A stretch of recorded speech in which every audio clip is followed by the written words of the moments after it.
Olunaku lwa leero abamu ku abo abavuganya gavumenti mu nnyaffe Uganda bavuddeyo n'ekiwandiiko ekyawamu mwe bateeredde ensonga zibadde mukaaga ze basimbyeko essira ku nsonga za Dr. Kizza Besigye awamu ne Obed Lutale abaakwatibwa mu ggwanga erya Kenya.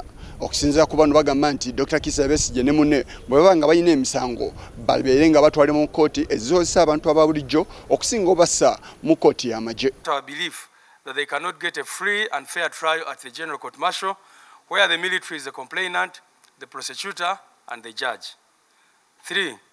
Demand an end to the trial of civilians in military courts in adherence of numerous rulings by Uganda's Constitutional Court. All cases involving numerous political prisoners and other civilians must be terminated or transferred to civilian courts. Omulodi w'ekibuga Kampala ngono ye munnamateeka wa Dr. Kizza Besigye ne banne bategeeza nti kkooti eno ey'amagye eriwo mu bumenyi bw'amateeka olw'ensala za kkooti endala ezitali zimu ezivuddeyo ne zikuba ebituli mu buweereza bwa kkooti eno. Okusinziira ku ono ategeezezza nti kkooti eno eteekeddwa okugibwawo mu nnambiro era nga ne mu bitabo by'amateeka teteekeddwa kubeeramu. Tuzze tukyogera enkya n'eggulu mu mateeka emisango egisaliddwawo Constitutional Court ba citizen ffe tulina ogiteeka mu nkola kubanga tewali bailiff kooti gwegenda kulonda agenda aggala ekkooti y'amagye nti yo emala kkooti okulangirira nti eyemenya amateeka n'esigala ng'ekyagamenya bwe guba musango gwa bulijjo gwa ttaka kkooti egamba bailiff kuwadde waranti genda ogyewo yalemeddewo. Bwe guba musango gwagamba nti civil prison baweereza warrant genda omukwate naye ogwako taputa semateeka ffe ba citizen ffe tulina obuyinza ddala mu nnyingo ey'okusatu. Okusinziira ku munnamateeka Yusuf Nsibambi agamba nti kkooti eno kituufu teteekeddwa kubeerawo olw'ensonga nti ne beeteekeddwa okukwasaganya be bantu ab'enjawulo bannamagye so si bantu bonna era nga n'ebitabo by'amateeka eteekeddwa okubeera ng'egibwamu.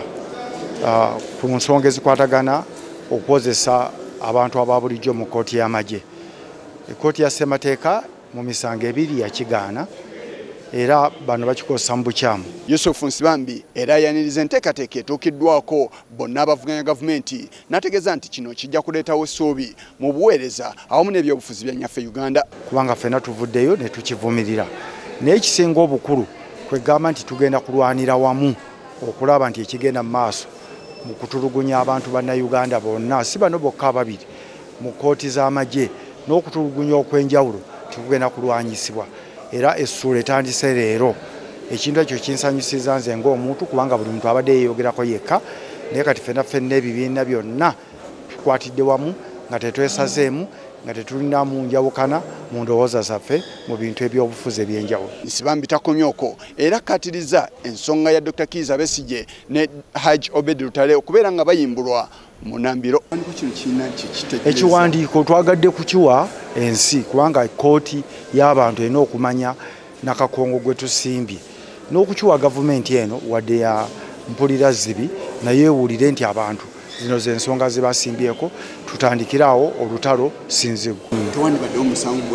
Tewandibadde bandibadde era ffe tetulowooza nti ate tubagambira ate babatwale mu kkooti ez'abantu ababulijjo kubanga tebaleetebwa wano mu mateeka.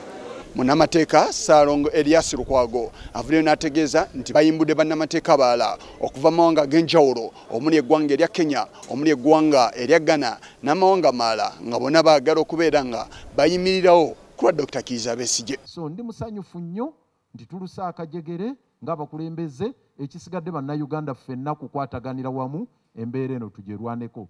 Bw'olaba akukaabirako nga naawe oyongera bangi bavudde ebweru bazze. Martha Karua yali wano wiiki ewedde olwaleero akomyewo atonnye mu Uganda. Emiliani yavudde Angola naye atonnye wano. Nigeria waliyo abajja bano bonna betwogerako ba senior council. South Africa luddawa bonna bajja bayiika wano bagamba okufa n'obutanyagwa tugenda kufaafaagana ne General Court Martial. Dr. Kizza Besigye ne Hajj Obed Lutale bakwatibwa mu ggwanga erya Kenya bwe baali bagenze okubeerawo nga abajulizi ku munnamateeka era munnabyabufuzi mu ggwanga eryo Martha Karua bwe yali atongoza akatabo ke.